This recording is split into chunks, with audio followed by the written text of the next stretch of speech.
Diesel तो देखो Iran में तो ऐसा है कि वहाँ पे 4 रुपये लीटर हाँ डीजल है। हाँ। बट प्रॉब्लम क्या है ना, वहाँ पे डीजल की इलीगल एक कंट्री से दूसरी कंट्री में वो ना हो, तो उन्होंने टूरिस्ट को डीजल देना ही मना कर रखा है। तो वहाँ पे एक कार्ड बनता है, टूरिस्ट कार्ड, वो अगर आप बनवाओगे तभी आप पेट्रोल पंप से जाके डीजल या पेट्रोल भरवा सकते हो। और हमारा वो कार्ड बन नहीं पाया किसी रीज़न की वजह से। अब हमारा हाईवे पे पेट्रोल मतलब डीजल ख़त्म हो गया। तो वहाँ के लोग इतने ज़्यादा अच्छे हैं कि जितने भी ट्रक वाले रुक रहे थे वो 30-30 लीटर फ्री में डीजल दे रहे थे। अरे और वाह। हम उनको ज़बरदस्ती पैसे दे रहे थे, वो ले ही नहीं रहे थे। अच्छा। और फिर दूसरी चीज़, अब वो तो चलो हमने 20 लीटर ले लिया, अब आगे भी तो इतने दिन ट्रैवल करना है, डीजल डलवाना ही है। तो हम जिस भी पेट्रोल पंप पे जाते थे वहाँ के बंदे क्या करते थे, जैसे जो भी ट्रक वाला आ रहा है वो अपना 50 लीटर डलवा रहा है, तो 50 के अलावा 10 लीटर वो हमारा डलवा देते थे फ्री में। तो ऐसी 5 ट्रक आए, 10-10 करके 50 लीटर फ्री में डीजल। तो हमने वहाँ पे टोटल 2000 किलोमीटर ट्रैवल किया और हमारा सिर्फ 800 रुपये का डीजल लगा।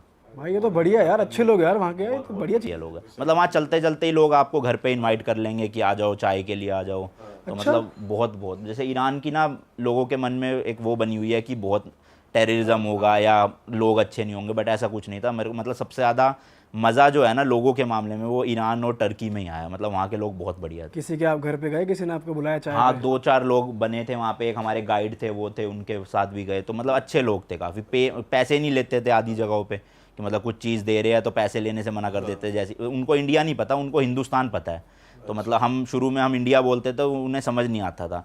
फिर किसी ने अपने मुंह से बताया कि हिंदुस्तान हिंदुस्तान, तो फिर हमें पता चला कि एक्चुअल में इन लोगों को हिंदुस्तान पता है।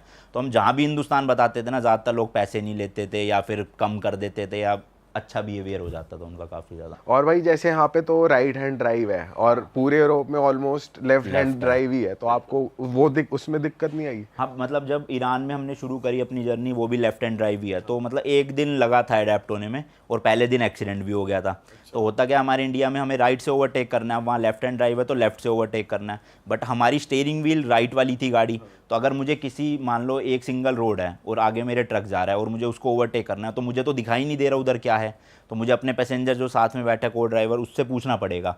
तो उस चक्कर में क्या हुआ कि मैंने ओवरटेक लिया, आगे से ट्रक आ रहा था, मैंने ब्रेक लगाई, पीछे वाले ने ब्रेक नहीं लगाई, उसने ठोक दी गाड़ी पूरी। और ये फर्स्ट डे ही, सोचो ट्रिप का फर्स्ट डे ईरान में और पहले दिन ही गाड़ी ठुक गई।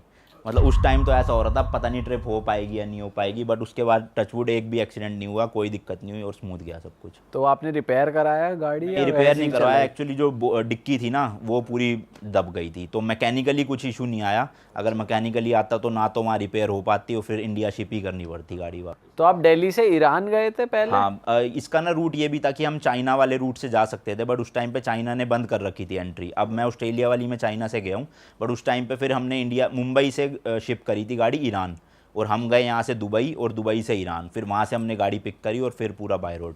ओह, तो बीच बीच में जब नदी आती है तो आप फेरी नहीं वहाँ कोई नहीं है नदी, वहाँ पे पूरा यूके तक आपका बाय रोड है। ईरान से यूके तक पूरा रोड? हाँ हाँ, ईरान से टर्की, टर्की से यूरोप एंटर करो, यूरोप तो बाय रोड कनेक्टेड ही है। फिर फ्रांस से आपका अंडर वाटर टनल है, वो भी बाय रोड ही है एक तरह से आप देखोगे तो। ओके। तो पूरा वो है। तो प्रॉपर हाईवे बना हुआ है या फिर कैसे, मतलब क्या कैसा स्ट्रक्चर कैसा है? डिपेंड करता है कंट्री टू कंट्री। जैसे ईरान में कई जगह पहाड़ी इलाके भी थे, कई जगह रेगिस्तान थे दूर दूर तक, और मेजोरिटी जो यूरोप था उसमें सारी जगह हाईवेज ही थे बढ़िया, 3 लेन 4 लेन 5 लेन ऐसे हाईवेज ही बने तो हुए आपको बीच में ऐसे रोका है रास्ते में कि भाई चेकिंग वेकिंग थे। कराओ? हाँ ईरान में रोका था, हम ओवर स्पीड कर रहे थे तो पुलिस वालों ने रोक लिया साइड में, तो वही चालान काट रहे थे वो इंडिया के 2000 रुपये। तो हमारा इंडिया में भी थोड़ी सी आदत है ना कि सर देख लो जो बन जाए, तो हमने वैसे ही वहाँ ट्राई किया। तो वो उसे पता चला कि इंडियन है, तो उसने कहा कि चलो कुछ भी दे दो, आप सोविनियर दे दो ऐसा। तो हमने इंडिया का 10 रुपये का नोट था वो दे दिया, उन्होंने छोड़ दिया। अरे तो मतलब चालान नहीं काटा। ये बढ़िया है, उसे मालूम था उसकी बारी 10 रुपए? हाँ मतलब वो पैसे नहीं मांग रहा था बाद में, वो कह रहा कुछ भी सोविनियर दे दो, सिक्का हो कुछ भी अपनी कंट्री का या दूसरी कंट्री वो का, कह रहा भेंट दे बस दो वैसे मुझे ही दे कोई। दो। हाँ तो अच्छे थे पुलिस वाले का। भाई ऐसी कोई कंट्री बताओ, सिंस आपने इतनी कंट्रीज ट्रैवल कर लिया गाड़ी के साथ, ऐसी कोई कंट्री बताओ जो आप बोलोगे यार यहाँ पे तो तुम्हें बाय रोड ट्रैवल करना ही चाहिए, फ्लाइट से मत जाओ, ये तो मैं रिकमेंड करता ही करता हूँ अपनी ऑडियंस को। टर्की एक तो, और स्विट्ज़रलैंड। स्विट्ज़रलैंड हमारे पास थोड़ा वीज़ा की दिक्कत थी तो हम ज़्यादा ट्रैवल कर नहीं पाए, बट एक्चुअल में जो इंटरलाकन वाला एरिया है वो वाला, वहाँ पे अगर आप बाय रोड करते हो तो बेस्ट है वो। मतलब अगर आप जा रहे हो यूरोप में स्विट्ज़रलैंड, तो आप या तो बाय रोड करो या वहाँ की जो ट्रेन्स है उसमें ट्रैवल करो। मतलब पब्लिक ट्रांसपोर्ट इसके अलावा करोगे उतना मज़ा नहीं आएगा। ड्राइविंग का बहुत मज़ा आता है स्विट्ज़रलैंड में। और बाकी टर्की में हम कैपेडोकिया साइड से एंटर किए थे ऊपर वाले एरिया से, तो वो एरिया बहुत सुंदर है। मतलब आपने देखा होगा फोटो वीडियोस में हॉट एयर बलून उड़ते हैं जहाँ पे, तो वो मतलब वहाँ पे अजीबोगरीब से स्ट्रक्चर्स बने हुए हैं पहाड़ों के कटे हुए, तो वो ड्राइव करने का अलग ही मज़ा आता है। अच्छा। बाकी ईरान में गर्मी बहुत थी, मतलब उस टाइम हम जब गए थे 48-49 डिग्री था, और डीजल हाईवे पे ही ख़त्म हुआ तो गाड़ी भी नहीं ऑन हो रही थी, और 48 में हम हाथ दे रहे ट्रक वालों को, फिर वहाँ रोक ही लिया था उन्होंने और दे दिया था, ऐसी दिक्कत नहीं हुई। भाई आप स्कॉर्पियो लेके ऑस्ट्रेलिया कैसे पहुंच गए बाय रोड, वो थोड़ा एक्सप्लेन करो, और वो आपकी जर्नी कैसी रही, वो ट्रिप कैसी थी, ऑस्ट्रेलिया के बारे में थोड़ा बताओ। तो ये वाली ट्रिप मैंने जस्ट अभी करी है, मैं नवंबर 2023 में निकला था, और अभी इसी महीने ख़त्म हुई है वो ट्रिप, तो लगभग 6-7 महीने की वो ट्रिप थी। उसमें से हम देखो सबसे पहले यहाँ से इंडिया से गए नेपाल। नेपाल तो नॉर्मल है, कई लोग गए हुए गाड़ी से। उसके बाद जो है ना, वो लोगों को पता नहीं है कि आप चाइना भी एंटर कर सकते हो बाय रोड।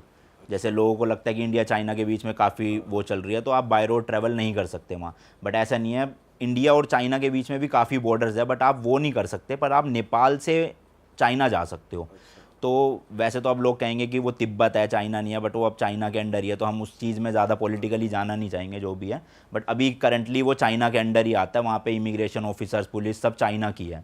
तो नेपाल से तिब्बत का बॉर्डर है, और उस बॉर्डर को मतलब मैंने अपनी गाड़ी से लगभग 37 बॉर्डर्स क्रॉस किया है, और उस बॉर्डर का जो एक्सपीरियंस था ना, वो दिल में धक धक धक धक कॉन्टीन्यूसली होना, वो एक बताओ अलग ना भाई, उसको डिटेल में बताओ। मतलब एक तो देखो यार, चाइना में ना रिस्ट्रिक्शंस बहुत हैं।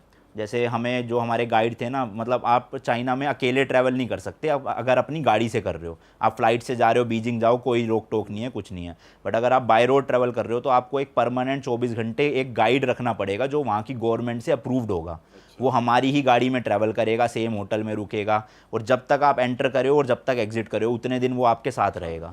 तो सबसे पहला चैलेंज तो ये था, जो एजेंट था, हम 40 दिन के लिए वहाँ थे चाइना में, तो 9 लाख रुपए तो एजेंट की फीस थी खाली, अरे इंडिया के 9 लाख रुपए 40 दिन के। 40 दिन के। यार ये तगड़ा प्रोफेशन है। हाँ, तो चाइना में मोटा तगड़े खर्चा- पैसे कमा रहा है। बिल्कुल।